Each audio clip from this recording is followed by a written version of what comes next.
हाय, मैं हूं डॉक्टर चरण सिंह जिलोवा, कंसल्टेंट साइकाट्रिस्ट। और इस वीडियो में हम एक और मानसिक समस्या की बात करेंगे जो है स्किज़ोफ्रेनिया। आई होप कि इसका नाम आपने सुना होगा। स्किज़ोफ्रेनिया मानसिक समस्याओं की सबसे गंभीर समस्या मानी जाती है और हम देखेंगे कि क्यों ये सबसे गंभीर है। तो मैं आपको मोटा मोटा अगर एक पिक्चर याद दिलाऊं तो आपने ऐसे लोग ज़रूर देखे होंगे जो बहुत ही गंदे से, जिन्होंने कपड़े ठीक से नहीं पहने, कपड़े फटे हुए हैं, बहुत गंदे हैं, बाल बड़े हुए हैं, उनको नहाए बहुत दिन हो गए और भीख मांग रहे हैं या कहीं बैठे बैठे बातें कर रहे हैं खुद से या चिल्ला रहे हैं। ऐसे लोग ज़रूर देखे होंगे। उन लोगों को ज़्यादातर यही बीमारी होती है। तो हम बात करते हैं स्किज़ोफ्रेनिया के लक्षणों के बारे में कि आप कैसे पहचानेंगे कि किसी आदमी को अगर स्किज़ोफ्रेनिया है तो उसके लक्षण क्या हैं। इसके लक्षणों को हम दो कैटेगरीज में डिवाइड कर सकते हैं मोटा मोटा। पहला पॉजिटिव सिम्टम्स, दूसरा नेगेटिव सिम्टम्स। पॉजिटिव सिम्टम्स में अगेन दो तरह के सिम्टम्स हो सकते हैं, हेलुसिनेशंस और डिल्यूजन्स। हेलुसिनेशंस जो हैं वो मोस्टली ऑडिटरी हेलुसिनेशन, यानी कि कान में आवाज़ें आएंगी और वो सिर्फ पेशेंट को ही सुनाई देंगी, बाकी घर वालों को, बाकी फैमिली मेम्बर्स को आवाज़ें नहीं सुनाई देती हैं। तो वो आवाज़ें किस किस तरह की हो सकती हैं, जैसे कि कोई आदमी उल्टा सीधा बोल रहा है पेशेंट के बारे में, या दो लोग मरीज के बारे में बात कर रहे हैं, या बहुत सारे लोग मिलकर मरीज की चर्चा कर रहे हैं, उसकी बात कर रहे हैं, या फिर कभी कभी कमांड्स मिलते हैं। जैसे कई बार मरीज आके बताते हैं कि ऐसी आवाज़ें आ रही हैं कि तुम छत से जाके कूद जाओ, कुएं में कूद जाओ, ट्रेन के आगे चले जाओ, या फिर किसी को मार दो, इस तरह की आवाज़। आँखों से दिखने वाले, मतलब जो दिखने वाले हेलुसिनेशंस हैं, उस तरह के भी हो सकते हैं कि बाकी किसी को नज़र नहीं आ रहा लेकिन पेशेंट को नज़र आ रहा है। तो ये असल में दिमाग में कुछ केमिकल इम्बैलेंस हो जाता है, उसकी वजह से ये सब होता है। दूसरा है डिल्यूजन्स। डिल्यूजन्स क्या है? एक ऐसे वहम जो सच नहीं है। आप कितना भी मरीज को समझा लो लेकिन वो नहीं मानेंगे, क्योंकि उनके लिए वो जो वहम है वो सच है। जैसे हम उदाहरण के तौर पे समझते हैं, एक वहम होता है जिसको हम कहते हैं डिल्यूजन ऑफ परसिक्यूशन। इसमें मरीज को ये लगने लगता है कि लोग उसके खिलाफ हैं, किसी ने उस पर कुछ करा दिया है, कोई उसको मारना चाहता है, उसके खिलाफ साजिश रची जा रही है। जैसे एक पेशेंट ने मुझे आके बताया कि वो कह रहा था कि उनके घर में इंक्लूडिंग बाथरूम कैमरे लगाए हुए हैं, हिडन कैमरे जो दिखते नहीं हैं, और उनकी जासूसी की जा रही है। एक पेशेंट ने आके बताया कि सैटेलाइट से उनके परिवार पे नज़र रखी जा रही है। इसी तरह से एक इंजीनियर पेशेंट थे, उन्होंने कहा कि मेरे बॉडी में मेरी कंपनी ने एक माइक्रोचिप डाल दिया है, जिससे मतलब उस चिप की मदद से मेरी हर एक्टिविटी पे नज़र रखी जा रही है। ये है परसिक्यूशन, किसी ने खाने में कुछ मिला दिया है आदि। इसी तरह से दूसरा एक डिल्यूजन होता है जिसको हम कहते हैं डिल्यूजन ऑफ रेफरेंस, मतलब कि जो भी सराउंडिंग में एक्टिविटी होगी मरीज को लगेगा कि ये मेरे लिए हो रहा है। दो लोग बात कर रहे हैं, मरीज को लगेगा कि मेरे लिए बात कर रहे हैं। कोई हंस रहा है तो मरीज को लगेगा कि वो मेरे लिए हंस रहे हैं। इसी तरह से एक कभी वाकया ये हुआ कि मेरे एक मरीज के घर वालों ने बताया कि सामने वाले व्यक्ति ने, जो उनके सामने रहता है, उसने कुल्हाड़ी खरीदी अपने पेड़ काटने के लिए, लेकिन मरीज उससे लड़ने लग गया कि तू ये कुल्हाड़ी मुझे मारने के लिए खरीद के लेके आया।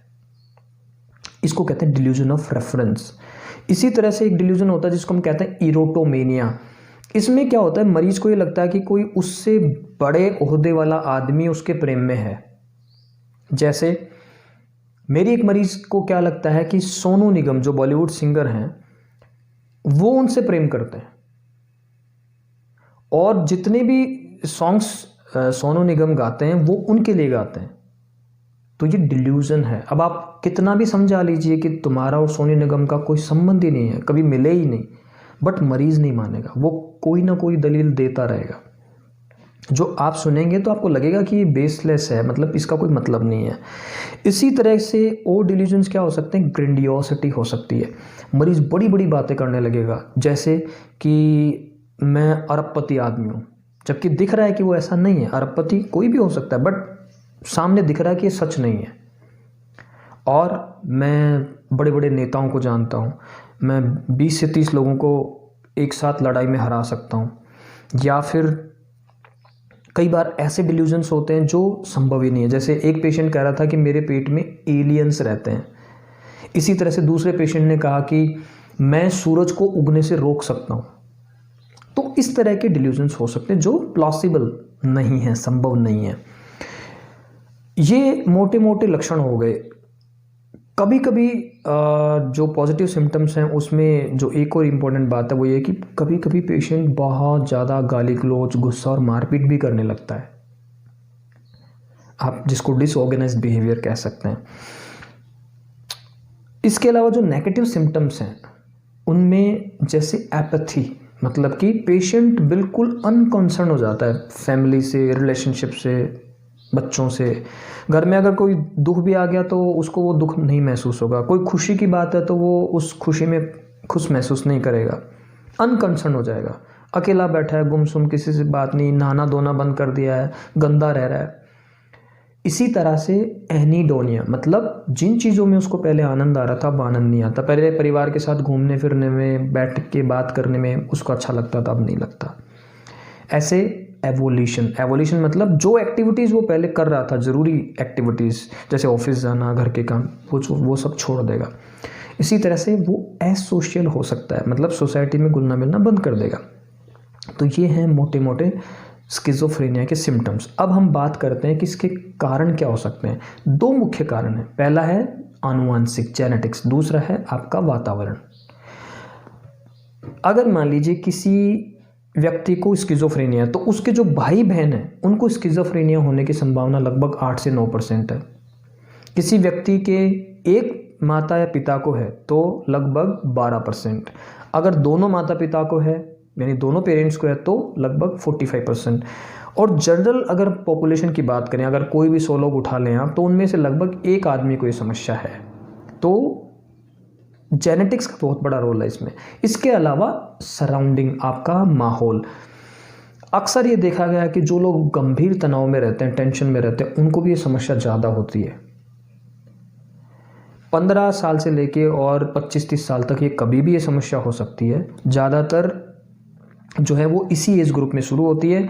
जैसे हम देखते हैं कि एक बच्चा मान लीजिए 12th क्लास में फेल हो गया या उसके मार्क्स कम आ गए और उसने बहुत टेंशन कर ली, तो कई बार ये समस्या हो जाती है।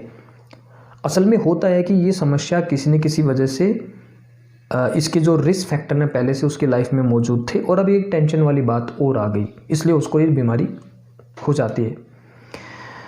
तो ये मोटे मोटे दो कारण हैं। एक तो तनाव आपकी लाइफ का, अब वो तनाव किसी भी वजह से हो सकता है, पढ़ाई का हो सकता है, आपका बिजनेस फेल हो गया, कोई रिलेशनशिप टॉर्चर है कि किसी की रिलेशनशिप में जो है बहुत प्रॉब्लम चल रही है, वो भी कारण हो सकता है। और ये किसी भी व्यक्ति को हो सकता है, मेल फीमेल, अमीर गरीब, शहरी ग्रामीण, किसी को भी हो सकता है। और अगर हम इसके दो फेमस एग्जाम्पल की बात करें तो पहला एग्जाम्पल है जॉन नेस, जिनके लाइफ पे एक फिल्म भी बनी है हॉलीवुड में जिसका नाम है अ ब्यूटीफुल माइंड। आपको वो फिल्म ज़रूर देखनी चाहिए, उससे आपको स्किज़ोफ्रेनिया के बारे में काफ़ी नॉलेज मिलेगा। दूसरी मूवी है, दूसरी जो अगर सेलिब्रिटी की बात करें तो वो है परवीन बॉबी, जो अब नहीं रहे। उन्होंने काफ़ी सफल फिल्मों में काम किया, जैसे कि दीवार, सुहाग, अमर अकबर एंथनी, काला पत्थर आदि।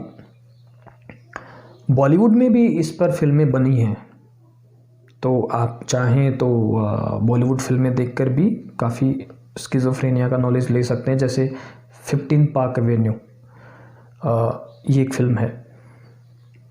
तो ये मोटा मोटा है स्किज़ोफ्रेनिया के बारे में। लेकिन जो 2-3 नेगेटिव पॉइंट्स जो कि इस बीमारी को बहुत बुरा बनाते हैं वो ये हैं। एक तो इस बीमारी के लगभग 30% केस ही ठीक हो पाते हैं, बाकी नहीं हो पाते। दूसरा, जिस व्यक्ति को ये बीमारी होगी उसको पता ही नहीं चलेगा कि वो बीमार है। आप सोच के देखिए कि अगर ये बीमारी किसी को हो जाए तो उसका इलाज कैसे होगा, क्योंकि उसको तो पता नहीं है। और जब बाकी घर वाले उसको ये कहते हैं कि तुम्हें साइकियाट्रिस्ट की ज़रूरत है, तो ऐसे में अक्सर पेशेंट कहता है कि मुझे नहीं, तुम्हें ज़रूरत है। मान लीजिए आपके घर के किसी मुखिया को, जिसके सामने कोई बात नहीं करता है, जिनकी बात कोई काट नहीं सकता, अगर उनको ये समस्या हो गई तो उनका इलाज कैसे होगा? इसलिए मैं आपको एक सलाह दूंगा कि जब भी किसी व्यक्ति में इस तरह के सिम्टम्स दिखना शुरू हों, आप तुरंत साइकियाट्रिस्ट के पास पहुंच जाएं। क्योंकि अगर आप देर करेंगे, और अक्सर लोग ऐसी गलती करते हैं, वो सोचते हैं कि सर हमें लगा कि ये तो बस ऐसे गुस्सा कर रहे हैं, ठीक हो जाएगा, ये तो कुछ नहीं है, वो टेंशन हो रही है इसलिए ऐसा हो रहा है। वो अपने ही एक्सप्लेनेशंस ढूंढ लेते हैं और बाद में बहुत रिग्रेट करते हैं, दुखी होते हैं, क्योंकि बाद में मरीज नहीं आता है, क्योंकि उसको पता ही नहीं है। और जितना ज़्यादा पढ़ा लिखा मरीज है, उसको ठीक करना उतना ही ज़्यादा मुश्किल होता है। गांव के गरीब आदमी को, कम पढ़े लिखे आदमी को ठीक करना ज़्यादा आसान होता है बजाय एक पढ़े लिखे आदमी के। तो मेरी आप लोगों से इस वीडियो के माध्यम से सलाह रहेगी, जिस भी व्यक्ति में ये सिम्टम्स हैं, आप उसको तुरंत मनोचिकित्सक के पास ले जाएं। झाड़ फूंक, ताबीज़, डोरे के चक्कर में ना पड़ें। इवन पढ़े लिखे लोग भी ऐसी गलतियां करते हैं। तो आई होप ये वीडियो देखने के बाद आपको स्किज़ोफ्रेनिया के बारे में काफ़ी इन्फॉर्मेशन मिली होगी और आप इसका पूरा फ़ायदा उठाएं। Thank you very much.